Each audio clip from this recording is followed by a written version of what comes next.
Here we're going to start off today by reviewing a little bit on finding area of regular polygons. The first example we have is a regular hexagon. We have to remember, for a regular polygon, to find the area, it is 1/2 of the apothem times the perimeter. In this case, my apothem is given to us. It's this piece right here. So my apothem is 5 square root of 3 centimeters. I need to find the piece down here at the bottom, which is my edge, so I can find the perimeter. So pulling this triangle out here, it's a nice right triangle. I got 5 square root of 3. If I know these angles either here or here, I can use either trig functions or some other type of things to help me with it. Well, let's see. If I know this angle, since this is a regular polygon, all the angles are the same. So I can then go 6 minus 2 times 180 divided by 6 to figure out what the big angles are. And when I run that through the calculator, I see that it's 120 degrees. So that's this angle right here, 120. So if I chop it in half, that would make this piece 60 and 60, making this one 60. So this one is 30. That is now a 30, 60, 90 right triangle. And if you remember, with a 30, 60, 90 right triangle, this is 30, this is 60. We always base everything off the short leg, which is opposite of the 30. The hypotenuse is 2 times the short leg, and the long leg is the short leg times the square root of 3. So looking at that, I now know that this piece is 5. And since it's chopped in half right here, this piece is 5. So the side of my hexagon is 10. So to find my perimeter, I have 6 sides times 10. So my perimeter is 60. Now that I have my perimeter and my apothem, I can put them into my area formula. So my area is going to be 1/2 times the apothem, 5 square root of 3, times 60. Do a little bit of arithmetic here, and I get 150 square root of 3 centimeters. Our instructions have told us that we have to take and round this to the nearest tenth, meaning we're not going to leave it in radical form. We're going to go ahead and multiply it out and see what we get. And in this case, we get 259.8076 and so on. So my final answer would be 259.8 centimeters squared. And that's the area of that hexagon. In our next example we have right here, this is my apothem. This is the edge for my pentagon. They gave us the pieces we need, so now it's just a matter of plugging things in. So the apothem, 7.5 meters. The perimeter is going to be 5, because there are 5 sides, times 10.9 meters. And so my perimeter is going to be 10.9 times the 5, which is 54.5 meters. So to find my area, I'm going to do 1/2 of 7.5 times 54.5. And you run that through your handy dandy calculator, and we find out that the area of this pentagon is 205 24.375. But again, our instructions say round to the 10th. So that's the spot I need to pay attention to and look to its right. It's going to round up. Final answer, 204.4 meters squared. Area of regular polygons.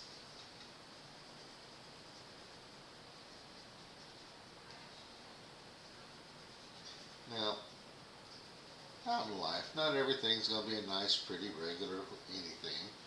Sometimes we're going to have to go through and find what are called composite figures. Composite figures are when we put multiple figures together, and to deal with those, you break them apart into one little piece and another little piece, and you add the pieces together. In this one right here, I have a rectangle and I have a half a circle. So I'm going to go find the area of my rectangle, which that one is 15 by 34. And then I'm going to find the area of half a circle. Well, the diameter of the circle is 15, which means then that my radius is going to be half of that, or 7.5. So to find the area of my rectangle, I'm just going to multiply 15 times 34. And when I multiply 15 times 34, I see that it is 510. Feet squared. Now for my semicircle, remember the formula here is pi times radius squared. So, but I only need half of it, so I'm going to take and do half of the circle times pi times 7.5 squared. And you run that through your handy dandy calculator, and we see that it is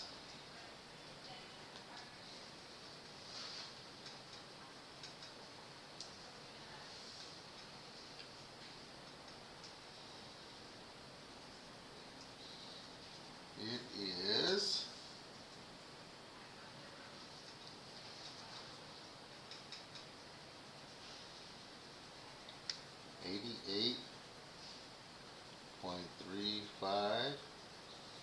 Because we're rounding to the 10th, we don't need to go past the hundredths place.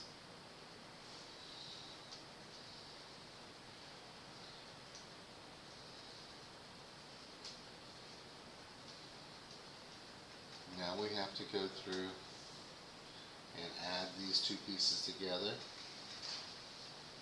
So this is 88.4 feet squared.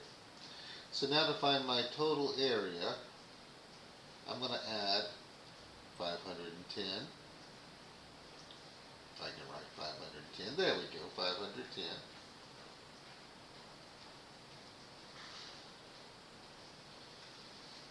Plus 88.4. I add those together and I get 598.4 feet squared. Composite figures. Take them a piece at a time.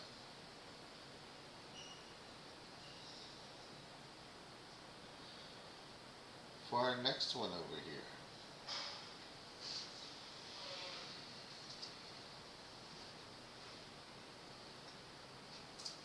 we have two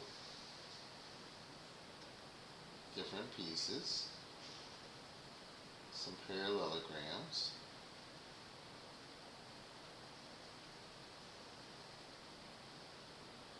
They come to the edge here, and this right here going all the way across, that would be the height all the way through it. Because if I took and drew it here, I'd have a right angle. So the height of this first one would be 20, and the height of this one would be 20. So if I treated them separately,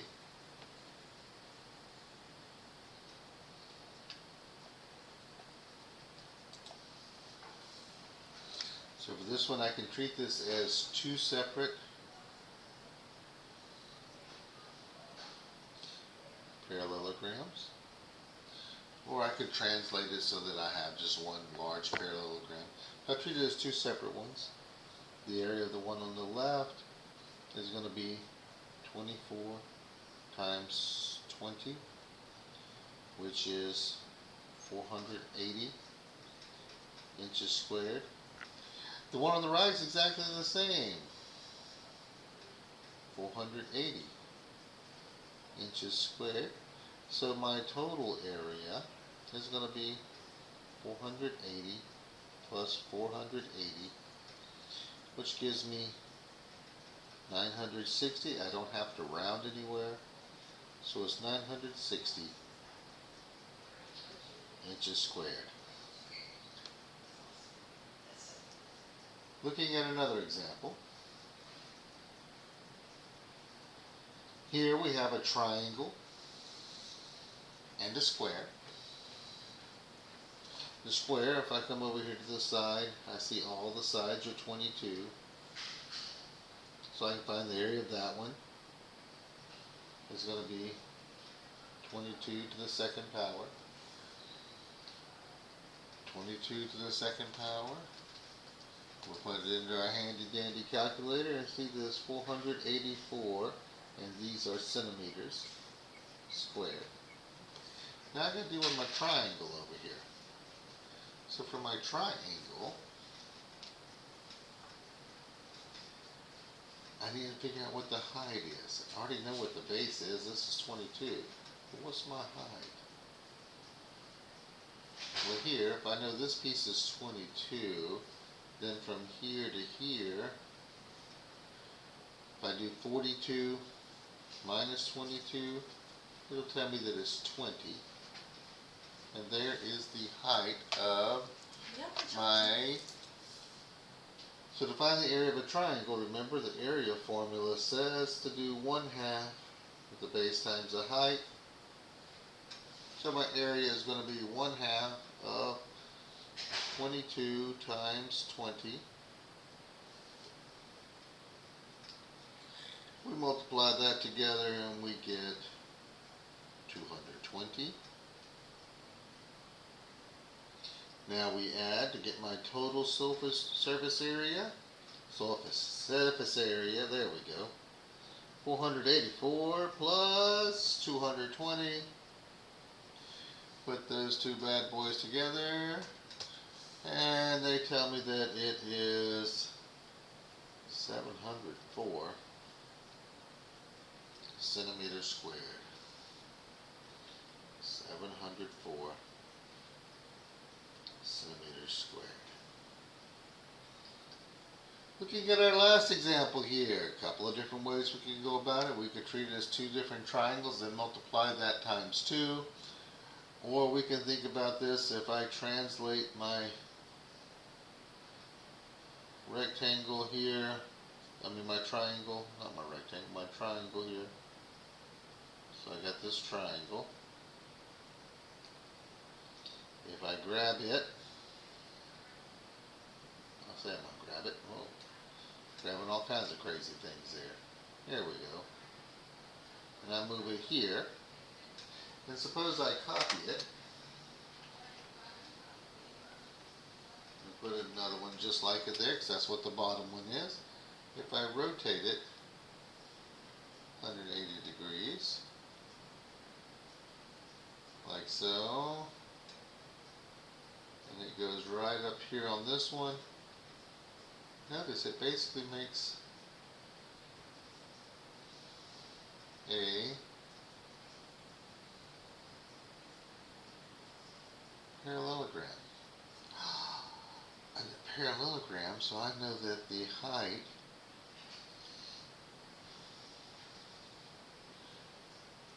from here to here will if it's 15 all the way across it, halfway across it is going to be 7.5 from here to here, and then from here to here also. So that my height is 7.5. My base is 35. I can now just multiply to find the area as 35 times 7.5, or 7 5/10. 35 times 7.5 tells me that it is 262.5, and these are yards, so 262.5 yards squared, square yards. More than one way to attack a lot of these problems. Go by the way you see best. Take it one little bite at a time. We don't eat an elephant all in one bite. We take one little bite at a time as we go through them. Finding area of composite figures. Look at the pieces and parts. See what you have. Hope this has been helpful. Don't forget to hit that like and subscribe button down at the bottom. And y'all have a wonderful day.